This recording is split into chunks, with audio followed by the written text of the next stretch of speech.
Assalamualaikum warahmatullahi wabarakatuh. Selamat pagi Ananda semuanya. Mudah-mudahan Ananda dalam keadaan sehat walafiat. Amin. Amin ya rabbal alamin. Alhamdulillah bertemu lagi kita di pertemuan kedua mata pelajaran IPS. Mudah-mudahan Ananda semua dalam keadaan siap menerima materi pada hari ini. Nah, sebelumnya Miss ingatkan lagi Ananda semua harus mempersiapkan alat tulis ya, pena dan buku IPS. Dan nanti apa yang penting rasanya bagi Ananda silahkan dicatat di buku catatannya. Baiklah, minggu kemarin kita sudah membahas mengenai pengertian dari interaksi sosial, pola interaksi sosial, proses interaksi sosial, dan hal-hal yang mendasari terjadinya interaksi sosial. Nah, untuk minggu ini kita akan membahas masih berkaitan dengan interaksi sosial, yaitu bentuk-bentuk interaksi sosial. Nah, adapun tujuan yang akan kita capai di sini yaitu yang pertama, menjelaskan interaksi sosial asosiatif. Kemudian menjelaskan interaksi sosial disosiatif. Nah, interaksi sosial asosiatif ini adalah interaksi yang sifatnya ke arah positif. Nah, sementara interaksi sosial disosiatif itu adalah interaksi ke arah negatif. Nah, baiklah, untuk penjelasan materi bentuk-bentuk interaksi sosial ini, silahkan Ananda simak video di bawah ini. Baiklah Ananda semuanya, kita akan membahas mengenai bentuk-bentuk interaksi sosial. Jadi bentuk interaksi sosial ini terbagi menjadi dua. Yang pertama yang berbentuk asosiatif, yang kedua disosiatif. Jadi asosiatif ini nanti dia terbagi lagi menjadi 4, yaitu yang pertama kerjasama, akomodasi, asimilasi, dan akulturasi. Kemudian disosiatif terbagi menjadi 3, persaingan atau kompetisi, kontravensi, konflik atau pertentangan.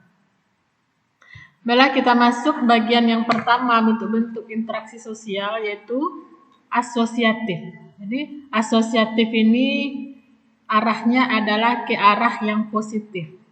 Jadi bentuk asosiatif yang pertama adalah kerjasama. Nah, kerjasama merupakan suatu usaha yang dilakukan bersama antara individu atau kelompok. Tujuannya untuk mencapai satu tujuan atau beberapa tujuan bersama. Jadi di dalam kerjasama ini masing-masing individu atau kelompok yang ada dalam kerjasama tersebut itu harus mempunyai tujuan yang sama. Dikala tujuannya berbeda atau tidak sama antara satu dengan yang lainnya, maka itu belum termasuk kerjasama yang baik. Jadi sekali lagi mestekankan di sini bahwa di dalam kerjasama itu semua anggota yang ikut yang tergabung di dalam kerjasama itu tujuannya juga harus sama. Nah, sebagai contoh di sini ada masyarakat yang gotong royong atau bekerja sama dalam membersihkan kali ya, membersihkan lingkungan tempat tinggal.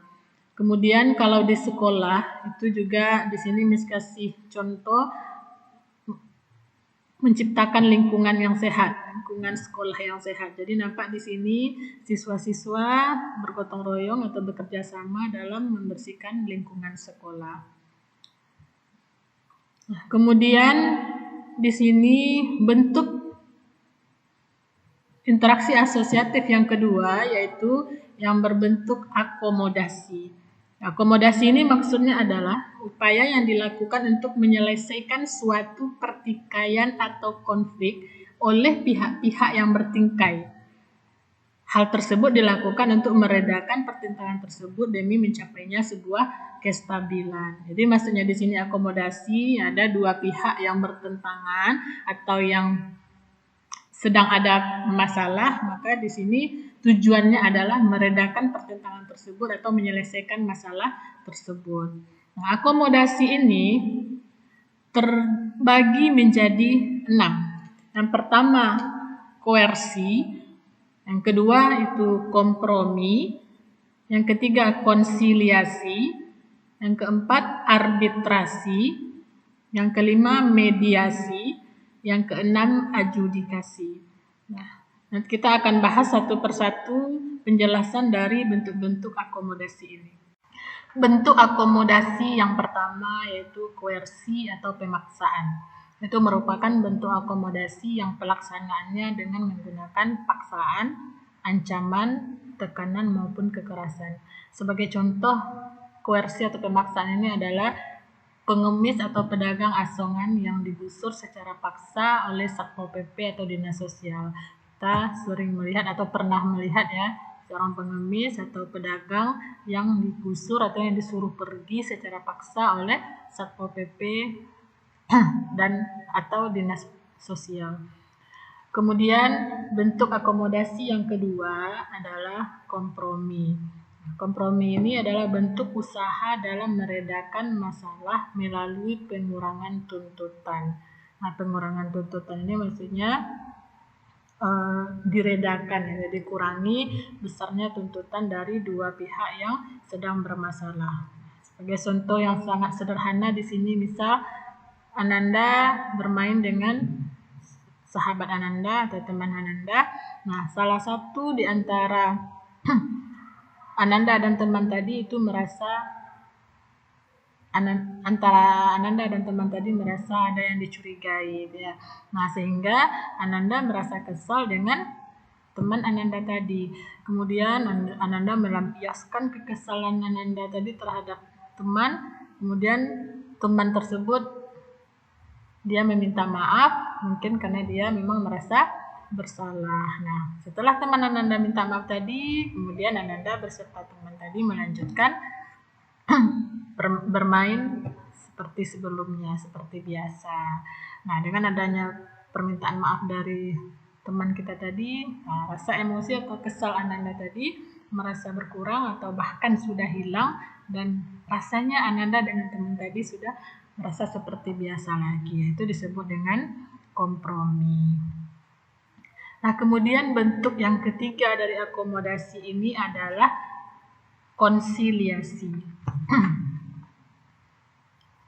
Konsiliasi yaitu merupakan usaha yang dilakukan oleh pihak tertentu untuk mempertemukan keinginan antara kedua belah pihak yang sedang berkonflik atau yang sedang bermasalah, sehingga masalah tersebut bisa diselesaikan. Nah, contoh yang sangat sederhana juga di sini yaitu ketika seorang kakak berebut makanan dengan adiknya.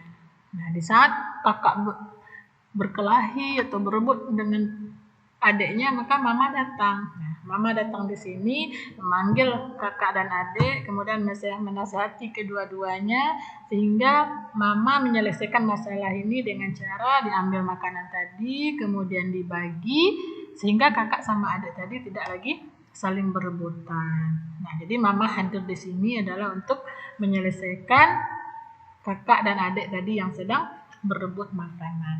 Nah, itu disebut dengan konsiliasi. Kemudian yang keempat yaitu arbitrasi. Arbitrasi itu terjadi ketika pihak ketiga membantu meredakan pertentangan yang memiliki kedudukan lebih tinggi dan dapat memberikan keputusan yang mengikat pihak-pihak yang sedang berkonflik. Nah, maksudnya di sini ada dua pihak yang sedang bermasalah, ada dua pihak yang sedang berkonflik, maka ada seseorang yang datang sebagai penasihat. Nah, sebagai penasihat dan sekaligus orang tersebut berhak memberikan keputusan untuk menyelesaikan permasalahan tersebut. Nah, di dalam arbitrasi ini orang ketiga itu mempunyai kedudukan yang lebih tinggi dari dua orang yang sedang berkonflik. Jadi orang ketiga itu datang, kemudian menasihati, kemudian memberikan sebuah keputusan yang mana keputusan itu mengikat dua pihak yang sedang berkonflik tadi. Nah, sebagai contoh, di sini misalnya Anda di sekolah ya, Anda melihat ada dua orang yang sedang berkelahi, yang sedang bertengkar, kemudian guru BK memanggil dan memberi hukuman kedua murid yang sedang bertengkar tadi. Nah, kedudukan guru BK ini lebih tinggi daripada murid yang sedang berkonflik. Nah, maka di sini di dalam arbitrasi guru BK tersebut boleh boleh membuat keputusan dalam penyelesaian masalah dua orang siswa tadi. Nah, kemudian berikutnya yaitu mediasi. Nah, mediasi kalau kita lihat sepintas itu hampir sama dengan arbitrasi. Yaitu di mana mediasi dan arbitrasi itu sama-sama menghadirkan pihak ketiga. Nah, perbedaannya di sini, di dalam mediasi, pihak ketiga itu hanya sebagai mediator. Nah, sebagai mediator di sini, dia itu hanya sebagai penasehat. Nah, keputusan akhir dari dua orang yang sedang berkonflik tadi tidak ada di tangan pihak ketiga, tetapi dia tetap dikembalikan kepada dua pihak yang sedang berkonflik. Nah, kalau arbitrasi tadi gimana? Nah, arbitrasi ada orang ketiga tersebut berhak, boleh memberi keputusan dalam penyelesaian masalah. Tetapi kalau dalam mediasi, orang ketiga itu hanya hadir sebagai penasehat, kemudian apapun keputusannya itu dikembalikan kepada pihak yang sedang berkonflik. Nah, contohnya di sini seorang PRT dalam sebuah masyarakat ya, ada warganya yang sedang bertengkar atau tetangganya yang sedang bertengkar, maka di sini Pak RT hanya memberi nasihat kepada tetangga tersebut. Kemudian yang terakhir bentuk akomodasi yaitu adjudikasi, yaitu merupakan proses penyelesaian masalah melalui meja hijau atau jalur hukum. Nah, jelas ya kalau adjudikasi itu melalui misalnya persidangan, makanya dia melalui jalur hukum. Nah, sebagai contoh di sini hakim memberikan sanksi kepada pihak yang sudah melakukan korupsi atau kepada seorang koruptor. Nah, itulah penjelasan mengenai bentuk-bentuk akomodasi. Bentuk interaksi sosial asosiatif yang ketiga yaitu asimilasi. Asimilasi itu merupakan percampuran dua kebudayaan yang melebur menjadi suatu kebudayaan baru. Jadi di dalam asimilasi ini ada budaya A, kemudian ada budaya B. Budaya A dan budaya B ini melebur sehingga membentuk suatu kebudayaan yang baru. Misalnya di sini adalah kebudayaan C. Nah, contoh asimilasi di sini adalah yang pertama yaitu penggunaan baju koko oleh umat Islam. Nah, itu termasuk asimilasi budaya ya. Nah, awalnya baju koko adalah pakaian khas bangsa Cina sejak zaman dahulu. Namun, pada pakaian ini kemudian diserap hingga kini baju koko itu merupakan bagian dari baju umat Muslim.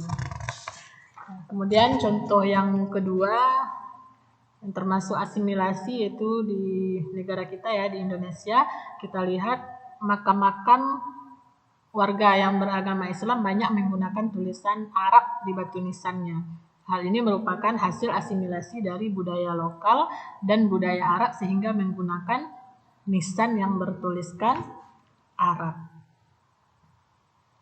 Nah, kemudian bentuk yang keempat dari interaksi asosiatif yaitu akulturasi. Nah, akulturasi yaitu penerimaan segala unsur-unsur baru menjadi suatu kebudayaan baru tanpa menghilangkan unsur lama. Nah, berbeda dengan asimilasi tadi. Kalau asimilasi tadi perleburan dua budaya sehingga dia membentuk budaya yang baru. Nah, kalau di akulturasi itu unsur-unsur baru atau budaya-budaya baru itu diterima dan budaya yang aslinya itu tidak hilang. Nah, jangan disamakan ya, dia hampir mirip tapi dia berbeda. Kalau asimilasi tadi membentuk budaya yang baru, dua budaya melebur kemudian bentuk budaya yang baru. Kalau akulturasi, satu budaya itu menerima budaya yang lain atau unsur-unsur dari budaya yang lain. Nah, budaya aslinya itu tidak hilang, tetap bertahan ya. Sebagai contoh di sini yaitu Anda bisa lihat gambar ya, gambar bangunan Masjid Kudus yang mencerminkan adanya interaksi budaya Jawa, Hindu dan Islam. Nah, di sini Islamnya tetap ada, budaya Jawanya juga ada, budaya Hindunya juga ada. Jadi di sini tidak menghilangkan yang budaya atau unsur-unsur aslinya.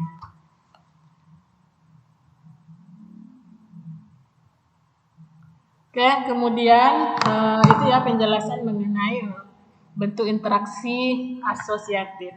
Nah, berikutnya kita masuk bentuk-bentuk interaksi disosiatif. Nah, bentuk dari interaksi disosiatif ini yang pertama itu berbentuk persaingan, yang kemudian berbentuk kontravensi, yang ketiga berbentuk konflik. Nah, jadi persaingan interaksi disosiatif ini lebih mengarah ke arah yang negatif. Nah, baik itu yang bersifat individu maupun itu yang bersifat kelompok. Nah, kita akan membahas yang pertama yaitu mengenai bagian dari interaksi disosiatif yang pertama yaitu persaingan atau kompetisi. Mungkin Ananda Miss semuanya tidak asing lagi ya yang namanya bahasa persaingan. Nah, persaingan itu merupakan suatu proses sosial di mana individu atau kelompok manusia yang bersaing mencari keuntungan melalui bidang-bidang kehidupan tanpa menggunakan ancaman kekerasan. Nah, sebagai contoh di sini persaingan atau kompetisi dalam sepak bola. Nah, masing-masing kelompok itu dia kan ingin menang gitu ya, ingin mencapai hasil yang terbaik. Jadi pertandingan sepak bola yang sering Ananda lihat itu termasuk ke dalam interaksi disosiatif yang berbentuk kompetisi atau persaingan. Nah, contoh berikutnya itu kita lihat ibu-ibu yang berjualan di pasar. Nah, masing-masing penjual, misal sering kita belanja ke pasar ya. Nah, di sini ada ibu-ibu yang jualan cabai, bawang, tomat, ya. Nah, di sebelahnya juga menjual barang yang sama. Nah, di antara ibu-ibu yang menjual di sini itu akan terjadi yang namanya persaingan atau kompetisi tadi. Nah, ibu-ibu ini pasti dia akan berusaha untuk mendapatkan hasil yang banyak. Nah, kalau ibu ini pasti dia ingin bagaimana usahanya agar jualannya ini laku semua. Sementara ibu yang sebelahnya itu juga berkeinginan, berharapnya jualannya juga akan laku semua. Nah, banyak lagi contoh yang lain yang berhubungan dengan persaingan. Nanti Ananda cari sendiri ya. Kemudian bentuk interaksi sosial disosiatif yang kedua yaitu kontravensi. Nah, kontravensi ini merupakan perasaan tidak suka terhadap seseorang, tetapi perasaan itu disembunyikan. Nah, anak-anak Miss di sini pasti lumayan sering ya merasakan adanya kontravensi di dalam jiwa masing-masing. Kita tidak suka dengan hal ini, kita tidak suka dengan orang ini, gitu. Tetapi rasa tidak suka kita itu tidak bisa kita lampiaskan. Kita hanya menyembunyikan perasaan tidak suka yang kita miliki tadi. Kemudian bentuk yang ketiga dari interaksi disosiatif yaitu yang berbentuk konflik atau pertentangan. Nah, maksudnya dari konflik ini adalah proses sosial yang dilakukan individu atau kelompok dalam mencapai tujuan disertai dengan paksaan atau kekerasan.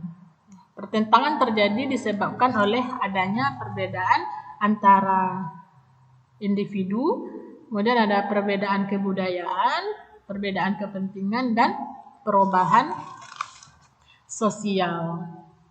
Nah, itu ya mengenai pengertian dari konflik atau pertentangan. Jadi di dalam konflik atau pertentangan ini itu untuk mencapai tujuannya tadi dilakukan dengan adanya paksaan atau kekerasan. Berbeda dengan yang namanya kompetisi tadi. Kompetisi tadi dia mencapai tujuannya dengan tidak adanya kekerasan dalam pencapaian tujuan. Tetapi dalam konflik itu, dalam pertentangan muncul sebuah paksaan atau kekerasan demi mencapainya tujuan yang diharapkannya tadi. Nah, itulah penjelasan mengenai materi bentuk-bentuk interaksi sosial asosiatif dan disosiatif. Mudah-mudahan apa yang Miss sampaikan di sini bisa Ananda pahami. Nah, setelah mempelajari interaksi sosial di atas, maka Ananda diminta untuk menemukan 10 contoh interaksi sosial yang terjadi, yang benar-benar terjadi di lingkungan Ananda semua. Nah, contoh tersebut boleh yang berbentuk asosiatif atau yang positif, atau boleh juga yang berbentuk disosiatif atau negatif. Karena asosiatif dan disosiatif ini pasti akan kita ketemukan dalam kehidupan kita atau di lingkungan kita masing-masing. Nah, tugas tersebut Ananda kerjakan di dalam buku latihan IPS dengan menggunakan tulisan tangan yang rapi dan dikirimkan ke Google Classroom dengan kode yang sudah disampaikan. Atau bagi Ananda yang mau mengirim via WA juga bisa melalui nomor WA 085375 489843 atas nama Miss Ina. Baiklah, demikian penjelasan mengenai materi bentuk-bentuk interaksi sosial. Mudah-mudahan dari apa yang telah Miss sampaikan, Ananda bisa memahami dengan semaksimal mungkin. Nah, di slide tadi sudah Miss sampaikan tugas yang akan Ananda kerjakan.